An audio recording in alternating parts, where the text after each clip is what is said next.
Hey, I'm Dr. Mongzi, a Melchizedek, a medical doctor by profession, and I'm so passionate about farming, especially poultry farming. Thank you for joining me today to talk about the top 10 practices for a successful poultry farm today. As you are watching this video and you find value in it, please don't forget to subscribe to our channel. And if you have any comment, leave it in the comment section below and stay tuned up to the end of the video. Achieving in poultry farming business, you should have a good quality farm with operational excellence and attention to detail. A combination of good quality nutrition supply, routine veterinary guidance, increased farm consideration, and good quality bird management will help you to ensure that your birds have the best possible chance to perform at their maximum potential. And these are the top 10 practices for a successful poultry farm today. And if you adhere to them, you are going to become the best successful poultry farmer. 1. Biosecurity. Well-defined biosecurity practices on the farm are crucial to a successful poultry farm today, and the effective farm biosecurity can aid on the hygiene on the farm, which help to limit the disease transmission within the poultry farm birds and birds to human or human to birds disease transmission. Check for the link in the description for my video about farm biosecurity. Our second practice is coccidiosis prevention. Coccidiosis is a disease caused by a microscopic intestinal parasite. This parasite causes a harmful impact on the intestinal structure or tissues of these birds, and it predisposes these birds to other intestinal problems. The coccidiosis transmission begins with the infected birds shedding the non-infective oocytes, these are eggs, into the poop, the fecal matter of these birds, contaminating the environment, and these oocytes sporulate within 48 hours and become infective, and the other birds ingest these effective oocytes through eating and drinking, and these oocytes hatch and invade the intestinal tissue of these birds, causing damage and creating more oocytes into the intestines of these birds, and the cycle continues like that. So if you don't control it, then you are going to lose more birds because the birds will die. And currently, the prevention and control of coccidiosis is based on the good hygiene we must emphasize and implement on our poultry farms, and the routine vaccination whenever it is necessary. Our third practice is brooding management. And with today's improved genetic capabilities and fast growth of birds, more time is spent during the critical brooding phase. As a result, ensuring a good start in poultry production can have a significant impact on the future health and performance of birds. This brooding period is an important time for intestinal growth and development of a balanced microflora. Our fourth practice is litter management. The litter in a poultry house acts as a bedding for the birds, and in addition to standing and resting on the beddings, birds will naturally peck at the litter. So, litter management and quality have an impact on the poultry bird's intestinal health and profitability, starting from when the chicks are placed all the way through production. Wet litter presents a vicious cycle for intestinal health without proper management. Even in patches, wet litter can serve as a breeding growth for the potential pathogens. So when you leave your birds to stay in a wet litter, that wet litter will serve as a breeding environment for these dangerous pathogens, which will make your birds go sick, and you are going to spend more money in buying drugs and will be losing. Instead of you counting profits, you are going to be counting losses as you buy drugs to treat your birds. And you won't only treat, you are going to lose birds. Your birds are going to die. So ensure that your birds stay in a clean litter, and that litter should be not wet, and may be a starting point for intestinal stress that develops and leads to diseases. As wet litter problems increase, ammonia levels in the poultry house increases, which is potentially detrimental to poultry birds' health.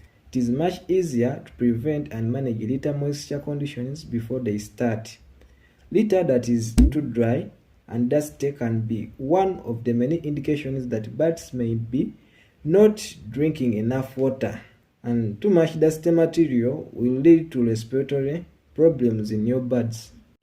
So you consider the type of material for beddings, quality of the litter depth, water quality, drinkers management, lighting management, air ventilation and temperatures in the poultry house, so that you have a good litter management on your poultry farm. Our fifth practice is water management. Drinking water accounts for 70 to 80% of the bird's daily feeding needs. Poultry birds generally consume more water than feeds on a daily basis, and as a result, water is the most critical nutrient for poultry birds. So, plenty of clean water supply will reduce challenges and maximize birds' profitability performance. Our sixth practice is feed management, where birds must have easy access to feeds, and proper feeders height corresponding to the height of the birds helps to reduce the feed wastage and mixing of the feed with the litter, and it ensures that all birds have access to feeds. Adequate feed access is also achieved through ensuring that there are enough feeding points as per number of birds in your poultry house. Birds will naturally peck at the litter, but avoiding feed getting out of supply.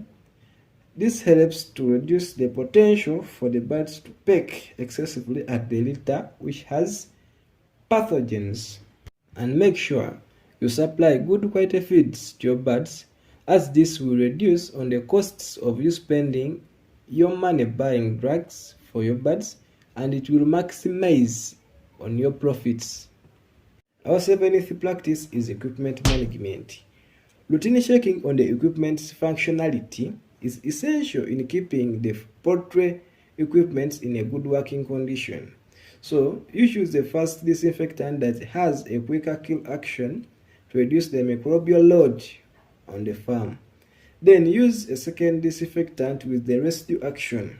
So, these feed equipments and drinking equipments should be thoroughly cleaned and disinfected before the next batch of birds, as this helps us to prevent crossing over of infections and all these pathogens from the batch of birds we were having before to the new batch that we are bringing on the farm.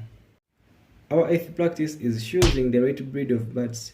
Do not choose any breed you find on the hatchery and bring on your farm. If you don't know the breed and generation for the birds on the hatchery, then do not bring them on your farm, as you are going to bring a breed that you did not expect, and it will incur you to spend more money on feeding such a breed, hence you making losses. And the ninth practice is that always vaccinate your birds on time as per the vaccination schedule. Do not go beyond the days of vaccination of your birds, as this will reduce on the immunity of your birds against those infectious diseases. So make sure you vaccinate your birds on time. Do not wait weeks to pass before you vaccinate your birds when the day reaches for vaccination, and you wait for the next day or you wait for the next week. So always ensure that you vaccinate your birds on time. And also when the birds are old, don't forget to deworm your birds.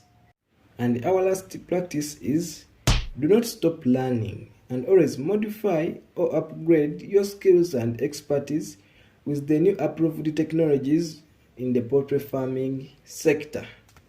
And in my conclusion, apart from the above mentioned practices, quality nutrition, routine veterinary guidance, and more attention to your poultry house alongside poultry birds management will help you to ensure a better successful poultry farm today.